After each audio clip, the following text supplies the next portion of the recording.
کراچی کی بے رحم اور پرشور سڑکوں پر بہتی ہوئی زندگی سے بالکل بے خبر میں ایک خستحال ڈھابے کے آخری اندھیرے کونے میں ٹوٹی ہوئی کرسی پر بیٹھا اپنی تقدیر کے سیاہ پنوں کو دیکھ رہا تھا، اور میرے سامنے پڑی دھوئیں اڑاتی چائے اب ٹھنڈی ہو کر میری امیدوں کی طرح جم چکی تھی،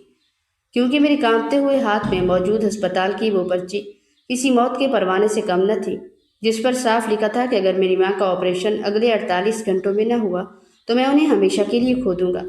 اور مجھ جیسا مفلس انسان جس کے پاس کل جمع پونجی چند سو روپے،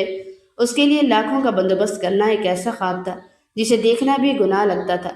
لیکن اسی لمحے میری نظر میز پر پڑے ایک بوسیدہ اخبار کے اشتہار پر پڑی، جس نے میرے دل کی دھڑکنوں کو ایک لمحے کے لیے روک دیا، کیونکہ وہاں جلی حروف میں لکھا تھا کہ شہر کا سب سے بڑا ارب پتی دلاور خان اپنی بیٹی کی شادی کرنے والے نوجوان کو 1 کروڑ روپے نقد اور جائیداد میں حصہ دے گا۔ اور یہ کوئی معمولی اشتہار نہیں تھا، بلکہ ایک مجبور باپ کی آخری پکار لگ رہی تھی، جسے پڑھ کر میرے ذہن میں کئی سوالات اٹھے کہ آخر اتنی بڑی دولت کا مالک اپنی بیٹی کا سودا کیوں کر رہا ہے؟ مگر مجھے اپنی ماں کی ڈوبتی ہوئی سانسوں کے سامنے ہر سوال ہیچ لگا، اور میں نے فیصلہ کر لیا کہ میں اس آگ کے دریا میں اتر جاؤں گا، چاہے میرا انجام کچھ بھی ہو۔ چنانچہ میں جب دلاور خان کے اس عالیشان قلعہ نما بنگلے کے سامنے پہنچا تو وہاں کا سناٹا مجھے کاٹنے کو دوڑا، اور اندر داخل ہوتے ہی مجھے محسوس ہوا جیسے میں کسی زندہ قبرستان میں آ گیا ہوں، جہاں دیواروں سے بھی اداسی ٹپک رہی تھی، اور سامنے بیٹھے دلاور خان کی آنکھوں میں وہ درندگی اور دکھ کا عجیب امتزاج تھا جس نے میری روح کو جھنجھوڑ کر رکھ دیا۔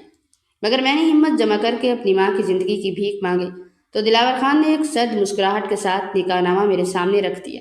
اور چند ہی منٹوں میں ایک ایسی لڑکی کا شوہر بن گیا جسے میں نے دیکھا تک نہ تھا۔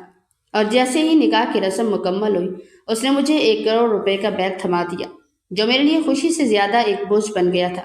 کیونکہ مجھے لگ رہا تھا کہ میں نے اپنی ماں کو بچانے کے لیے اپنی روح بیچ دی ہے۔ اور پھر جب مجھے رات کے گہرے اندھیرے میں اس مخصوص کمرے کی طرف لے جایا گیا جو حویلی کے سب سے اونچے اور الگ تھلگ حصے میں تھا، تو میرے قدم من بھر کے ہو رہے تھے، اور کمرے کا بھاری لکڑی کا دروازہ کھولتے ہی جو خوشبو میرے نتنوں سے ٹکرائی وہ گلابوں کی نہیں بلکہ کسی پرانے صدمے اور وحشت کی بو تھی،